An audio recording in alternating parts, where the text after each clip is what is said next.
Hi, I'm Andrew Easler, Managing Attorney at Easler Law. Today, we're going over your most pressing legal questions. Today's legal question is, what is escrow?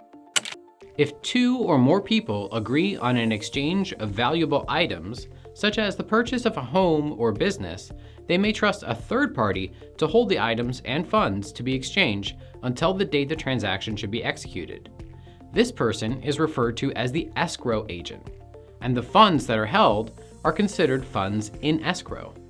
The escrow agent is responsible for ensuring that the seller meets all the buyer's terms before delivering the buyer's funds, and likewise, that the buyer has deposited the necessary funds and met the seller's needs before conveying title to the item or entity sold. While escrow services are often included as part of a real estate closing, they can be utilized separately in other transactions not involving real property. Thanks for watching. Don't forget to like, subscribe, and hit that bell.